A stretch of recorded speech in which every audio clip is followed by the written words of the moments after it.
Hey gang, this week we're going to do something a little bit different. Instead of guitar instruction, what I want to do is I want to show you 5 different options that you could use when you travel with your guitar. It's a real luxury when you're able to travel and bring your music along with you. And playing guitar is one of those things I don't like to give up when I travel. So anyway, I have various options for you, ranging from the real small to the almost borderline too big. All right? So in order, what I want to show you was, first of all, is using your phone directly, your smartphone as an amplifier. Secondly, the VOX Amplug, and there are a couple of knockoff versions of this, but this is pretty small too, easy to bring. Both of those require an external speaker, or you can just use your headphones with any of these. Now, for me, I like using an external speaker. I don't like playing with headphones. It just kind of bothers me, so don't like it. But if you can use headphones, all of these have that option, and it's good. If not, you can bring an external speaker. A lot of people bring, one of these small clip speakers or whatever when they travel. This is certainly not the smallest one that you could do, but you can also hook up to an external speaker.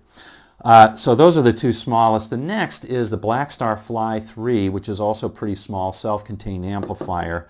And 2 more, which are basically almost getting toward real amplifiers in and of themselves. The ZT Lunchbox Jr, a little bit old school, but still a solid option. And this is the Blackstar ID Core 10. All right, so we'll go over those in order from smallest to the largest. Okay, so first up is using your phone. All right, first up is using our phone along with an external speaker. Now this is probably the cheapest option because the speaker will cost you $20 and all the rest of the stuff will probably cost you another $10. But as we're going to find out, it's the most complex option as well. Now for me, this was sort of the holy grail. Wow, wouldn't it be great if I could just use my smartphone? The answer is yes. Now if I had a iPhone, I have an Android phone, I could buy something called an iRig, and I'm sure they make plenty of knockoffs at this point as well. But I could then plug into the headphone jack. If I had an older iPhone, I could do that. And basically plug that directly then into my guitar, and I'd be good to go. And I think that works pretty well. People have told me that it's worked pretty well. I don't have that option, so what I do is I have to do the following, okay? Now, I should tell you, I did a video on this with a lot of details on how to set it up, and I'll put that up here, and I'll also put it in a link in the description below. However, this is what you're going to need to be able to do that. We'll put it together right now pretty quickly. First off, you're going to need a couple of 3.5 millimeter cables. Those you probably already have laying around, so that's no big deal. Second, you're going to need a sound card, okay, a computer sound card. Those you probably don't have hanging around, but they're cheap. Third thing, you need a 3.5 to 1/4 inch jack. This will plug into the guitar, and a 3.5 millimeter cable. And last but not least, you'll need a USB OTG connector. On the one end, it connects into your power on the phone. That's a mini or micro adapter there. On the other is a USB. All right, so let's put all this together. OTG goes into the phone's charge. This will then, the sound card will plug into there. Okay, I've got a light, so it must be working. Now I'll put one of the cables into my speaker. I'm going to have that as the headphones out, and we'll see if that works. Looks like it does. Let me play a little music to make sure. Oh.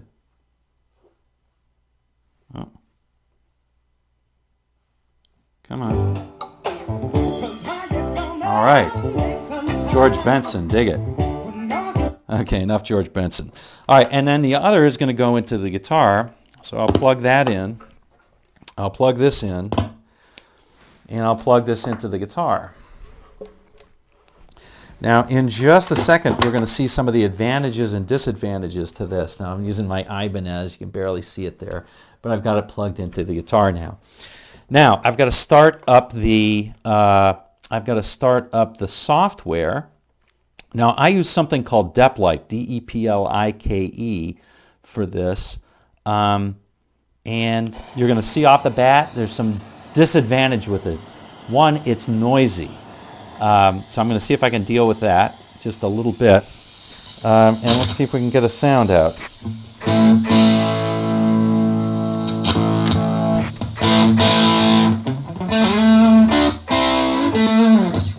All right, so we're getting it. Let me see if I can clean up that sound just a little bit. I'm going to unhook the distortion there, and I'll turn down the gain, turn up the volume a bit. But you can see, you can hear it. But that's not a bad clean sound.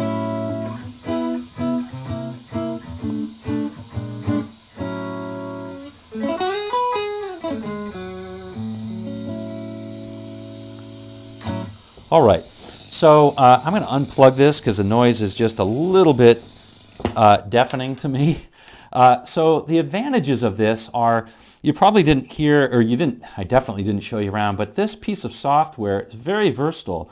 You can, what I've got is I've got a noise filter that I can put in ahead of all this on the signal chain, and that takes care of the noise. And then, you can try all different amp models. You can try different units like delays and things like that. I think it comes with a delay and a looper pedal. You can buy virtual pedals. And that saves a lot of money if you're a pedal kind of person, if you like lots of different sounds or effects. All of those pedals range from like $1 to, many are free. Some are free to like $5. So you can buy a looper pedal for $5 as opposed to like a couple hundred if you want to buy a real looper pedal. So the advantage on this one is definitely the flexibility and the versatility. Disadvantage is the noise, but probably more importantly, if you're traveling, you don't want to bring all this complex stuff. All right? So that's the first option. I'll be straight with you. I don't usually exercise this option when I travel. I try something simpler. This is too complex for me. Let's move to the next one. All right, next up is the VOX Amplug. I'm going to tell you right ahead that this is the one that I use when I travel by plane. If I'm going to bring my guitar, this is what I use.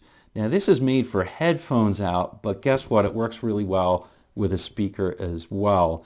And it'll run you about $40 if you buy it from an online retailer. Now there are some knockoff versions. I cannot attest for the quality of those, but I can attest for the quality of this. I have had this for 6 years now, 5-6 years. I've used it extensively. Yeah, it's a piece of plastic, but guess what? I've probably put it through hell with my travel, and it still works great. So that's the advantage. It takes 2 AA batteries, and the only thing you're going to need to bring to play with the speaker is the speaker, obviously. You can buy a smaller speaker than this if you want. That'll run you about, as I said, about $20. And you'll need a 3.5mm cable, which usually I have anyway. Let me show you how easy this is to use. You can see on the one hand on this is just a 1/4-inch cable plug, and that's going to plug right into your guitar. Now if you have a Strat, it might be a little bit difficult. You might have to buy an adapter with another little 3.5mm thingy. But in any event, I'm not a Strat player usually, so I'm pretty much never bringing a Strat. So I'm just going to plug that in to here. Plug one end into here, the other end into this. Now it'll take an MP3 player too, so that's kind of cool. And just turn it on, and let's see what we got here. What we've got.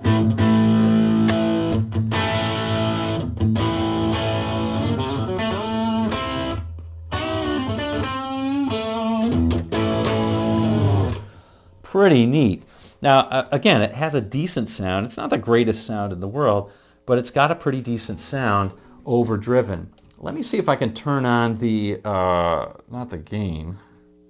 Oh boy, that was a pretty low amount of gain. Let me see if I can turn up the gain here. Here we go.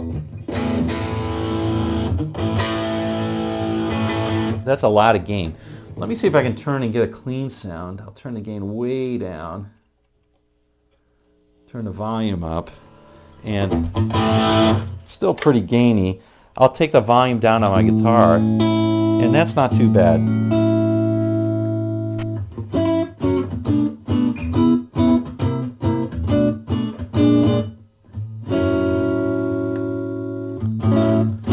So clean sounds aren't quite as good as perhaps they could be, but this one works really well.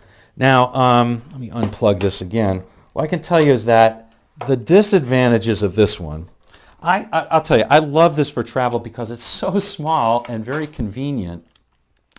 But the disadvantages for this, and you can see that it's got kind of disc controls. You can't really read the controls. They're non-intuitive to use. I've used it for years and I'm still not very good with these controls in terms of getting gain and the tone that I want. So I would say that's a negative. If you're a Strat player, that's kind of a negative that you'll have to get an adapter to help fit this in. But pretty small negatives. Other than that, really simple to use. Like I said, when I use a plane, this is the option that I always use if I'm going to bring my guitar. Next up is the Blackstar Fly. I think this is the Fly 3. It's basically a mini amp. It's really small, and unlike many of the other mini amps, like you've seen those little Marshall stacks, right, that people put on their belts. I think Jack Black used one in School of Rock back 10 years or so. Unlike those, this one actually sounds pretty good. Now, does it sound awesome? No, but it sounds pretty darn good. And let me just show you. It's basically a very simple amp. It's got gain, volume, and what they call ISF, which is just their Blackstar's version of an EQ. And then it's got actually some delay effects, which are actually nice. It's got a speaker output, I'm not going to hook it up to the speaker, but if you wanted to play with an external speaker, you could. And it's also got something for either headphones or you can put in an MP3. This will run you about $60. Again, this is January 2018. Around $60 if you want to buy it. The nice thing is, though, it comes with the speaker, right? So you don't have to bring the speaker. It's already there. And this is pretty small. I mean, it's a little bit bigger than the amp plug for sure, but it's still pretty small. Let me plug in and show you what it sounds like. You're going to need a guitar cable as well if you exercise this option. Let me just plug this in. Won't take me more than 2 shakes of a lamb's tail. All right, let's turn this on. And now it's not a super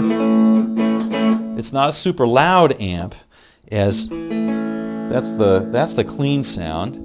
Let's see if we can turn it up just a little bit without getting too much gain there. There we go. Well, that's a good clean sound that you can get from that. You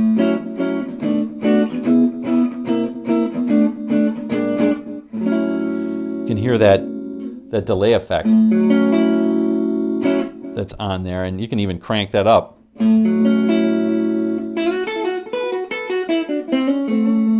So a decent effect there. Now let's take a look at the overdriven sound. I don't want to be too crazy on here, so we'll turn the volume down a little bit. I'll turn off that delay, but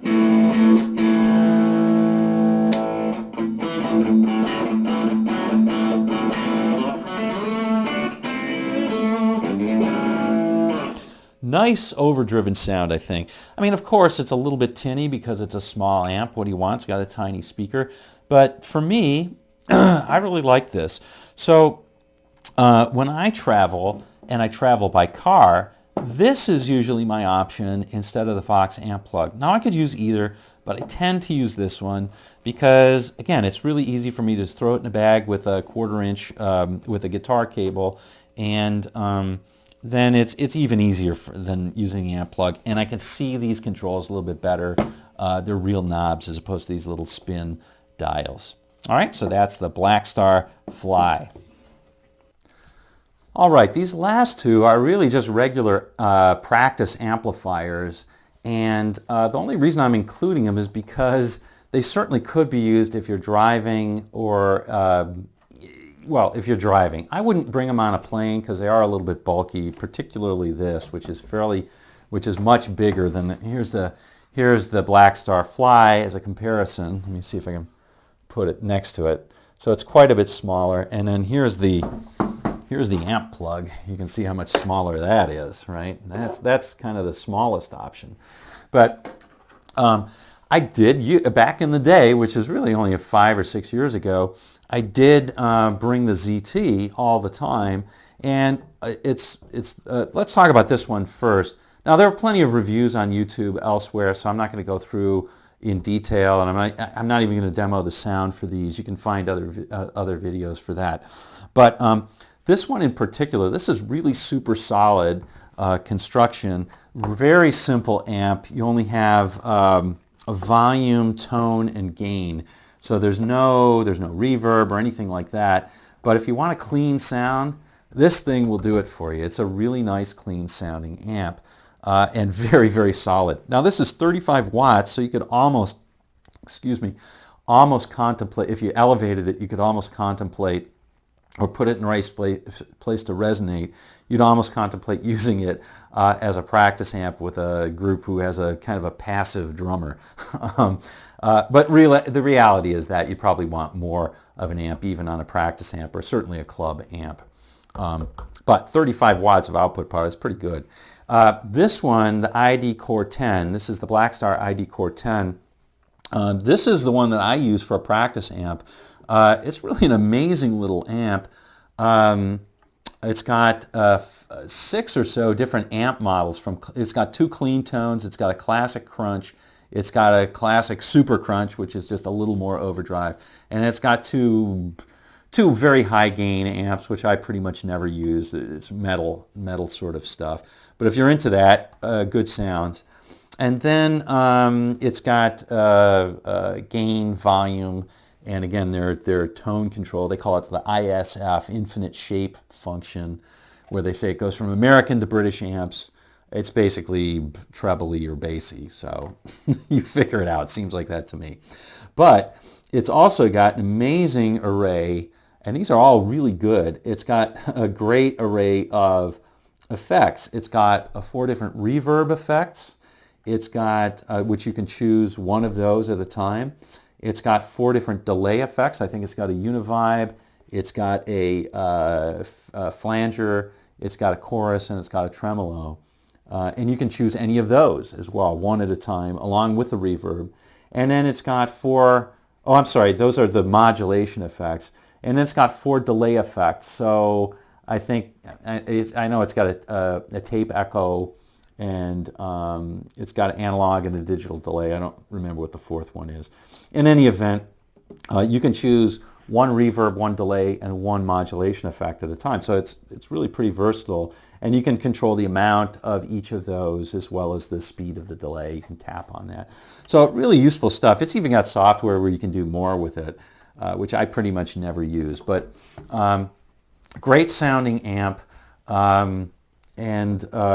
so, you know, if you wanted to, depending on what sound you want, if you wanted fairly loud and clean, you could get this. If you wanted not so loud, but a real sort of amplifier, unlike the Fly, which is just about a real amplifier, but not quite, you could go with this. And it's certainly doable to put in the trunk of your car and just head out. Well, there you go, gang. 5 options for you. Hopefully one will work for you. From the small but complex and versatile to the small and very easy to use, to the ones that you might bring when you're driving, something like this. This is at the edge of flying. I could bring this on a flight as well if I want to put it in packed baggage, although it has batteries, that might be an issue. Anyway, oh, one thing I didn't mention is, this and this are both battery options, okay, as well as your phone. These are not battery options, so you have to use power supply. You'll have to use direct power when you go. All right, so all of these others are battery, and that's why they're really travel anyway. These are just kind of last ditch travel items. If you can only have one thing you want to use as a practice amp and a travel amp. Okay, hope you enjoyed this. Until next time, we'll see you on down the road.